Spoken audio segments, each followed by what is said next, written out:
శ్రీకృష్ణ పరబ్రహ్మణే నమః. శ్రీ గురుభ్యో నమః. శ్రీమద్భాగవత సంగ్రహము, పంచమ స్కందము. భరతుడు. వృషభపుత్రుడైన భరతుడు రాజ్యాన్ని చాలా కాలం చక్కగా పరిపాలించాడు. అతడు గొప్ప ధర్మపరాయణుడు. విశ్వరూపుడనే రాజు యొక్క కుమార్తెయగు పంచజనిని భరతుడు వివాహమాడి 5 పుత్రులను పొందాడు. అంతవరకు అజనాభం అనబడే భూభాగాన్ని భరతుడు గొప్పగా చాలా కాలం పాలించటం చేత అది భారతవర్షముగా ప్రసిద్ధి చెందింది. భరతుడు శ్రీమన్నారాయణుని ఉత్తమ భక్తుడు. తన పూర్వీకుల సాంప్రదాయం ప్రకారం అనేకమైన యజ్ఞయాగాలు చేయించి ఫలాన్ని నారాయణార్పణం చేసేవాడు.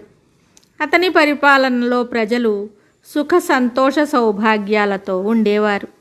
చాలా కాలము రాజ్యపాలనం చేసిన తరువాత రాజ్య సంపదనంతా కుమారులకు పంచిపెట్టి సర్వము విడిచి హరిద్వారము వద్ద ఉన్న పులహ మహర్షి ఆశ్రమానికి వెళ్ళిపోయాడు.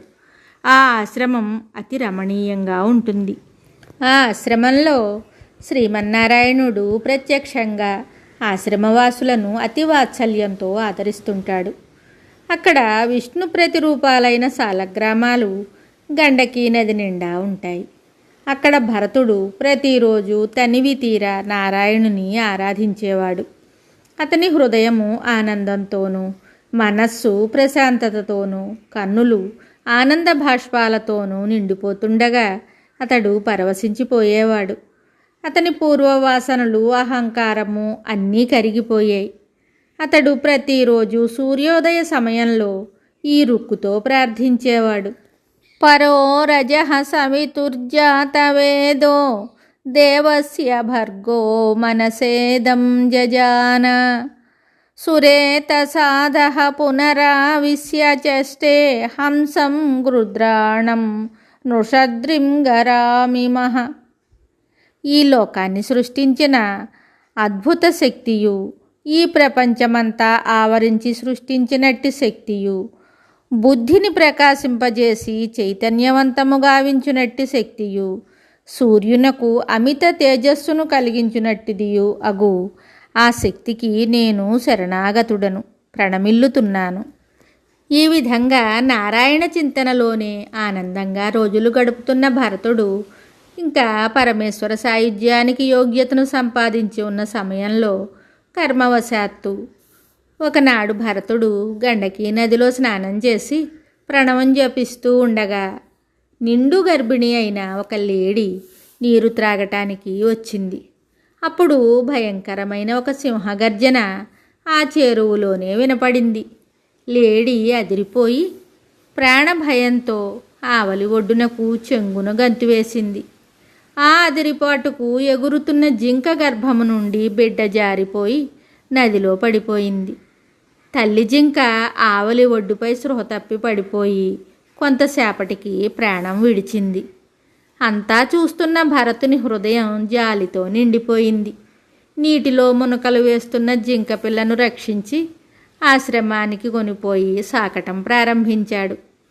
పాపం తల్లి లేని పసిబిడ్డ, నోరు లేని సాధు జంతువు అనే కనికరంతో మరింత ప్రేమగా పెంచసాగాడు.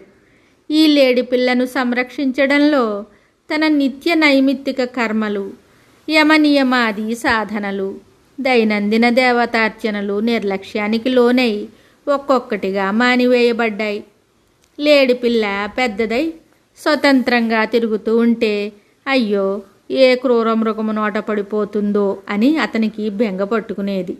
దైవమాయచే, ప్రారబ్ధ కర్మచే ఆ రాజర్షి లేడి పిల్లకు తానే తల్లి, సంరక్షకుడు, సర్వస్వము అనే భ్రమలో పడి మమకారము, వ్యామోహము పెంచుకుని మాయాజాలములో చిక్కుకున్నాడు.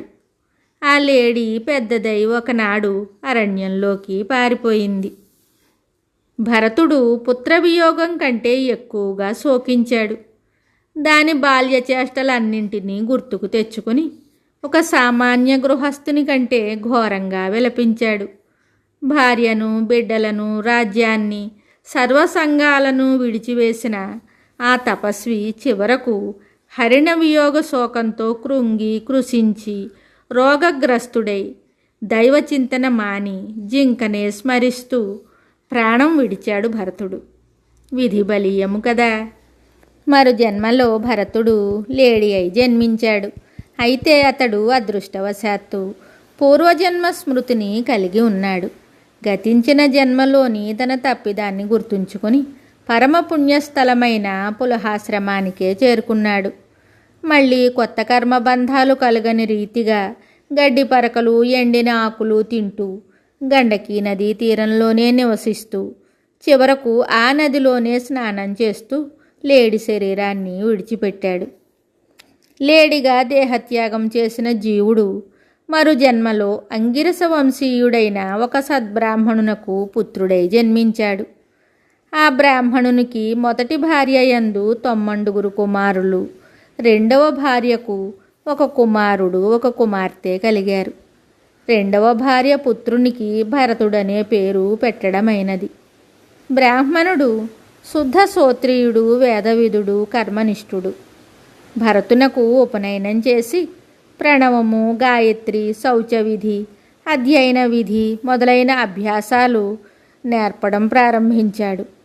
మహాత్ముడైన భరతునకు పూర్వజన్మల స్మృతి సంస్కారము మెండుగా ఉండటం చేత తనకు ఇంకా జన్మ లేదని తెలిసి ఉన్నవాడై బంధకారకమైన ఎలాంటి కర్మను చేపట్టేవాడు కాదు. సొంత ప్రయోజనం గురించి ఏ పని చేసినా అది బంధకారకమవుతుందని తనంతట తాను ఏ కర్మను చేపట్టకుండా ఇతరులు ఏ పనిని చేయమన్నా కర్తృత్వ భోక్తృత్వ భావము లేకుండా చేసేవాడు. కొడుకు ఏమీ నేర్చుకొనటం లేదు, దేనిని పట్టించుకొనటం లేదు. సుంఠగా తయారైపోతాడేమోననే బెంగతో తండ్రి అస్వస్థుడై మరణించాడు. తల్లి సహగమనం చేసింది. భరతుడు చూడగలిగిన అంధుని వలెను, వినగలిగిన బదురుని వలెను, మాట్లాడగలిగిన మూగవాని వలెను దేనిని పట్టించుకొనకుండా తనదైన వేరే ప్రపంచంలో ఉండేవాడు. అందుకే అతనిని జడభరతుడు అనేవారు. అందరూ నిర్లక్ష్యం చేసేవారు. సవతి అన్నలు అతనిచే నానా రకాలైన నీచపు చాకరీలు చేయించుకునేవారు. మిగిలిపోయిన అన్నము, తవుడు, తెలకపిండి లాంటి తినరానివి పెట్టినా అదేమిటో గుర్తించకుండా సంతృప్తిగా తినేవాడు. ఎవ్వరు ఎలాంటి పని చేయమన్నా విసుక్కోకుండా చిరునవ్వుతో చేసేవాడు.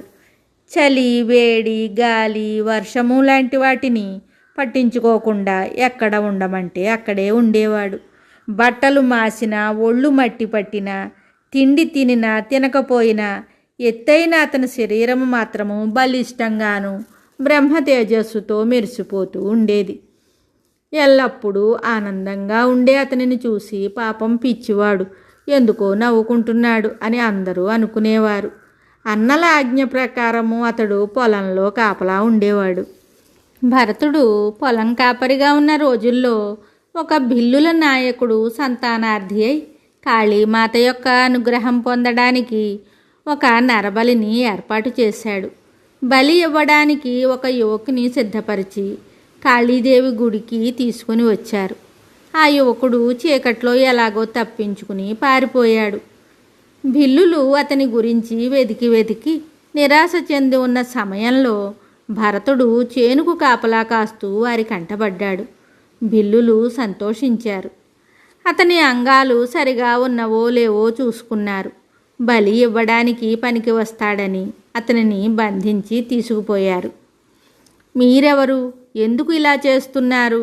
ఎక్కడికి తీసుకుని వెళ్తున్నారు అని భరతుడు వారిని ప్రశ్నించలేదు. అడ్డుకొనను లేదు, పెనుగులాడను లేదు.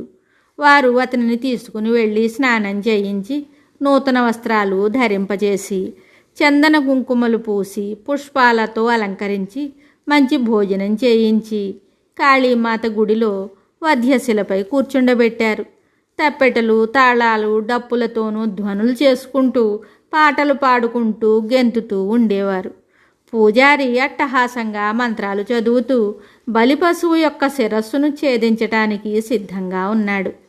ఇదంతా చూస్తున్న భరతుడు చెలించలేదు, చిరునవ్వు వీడలేదు. బ్రహ్మ తేజస్సుతో వెలిగిపోతున్నాడు. ధ్యానమగ్నుడై కూర్చున్నాడు. కాళీమాత కన్నులు తెరిచి చూసింది. చంపబడనున్న బ్రాహ్మణ యువకుని తేజస్సు చూసి చకితురాలయ్యింది. భద్రకాళి ఉగ్రురాలయ్యింది. ఆ కిరాతకుల ప్రాణాలను హరించి వేసింది. భరతుడు ధ్యానం చాలించి లేచి చూశాడు. మళ్ళీ పొలం వద్దకు వచ్చి కూర్చున్నాడు. మిగతా కథ తరువాయి భాగంలో తెలుసుకుందాము. శుభం.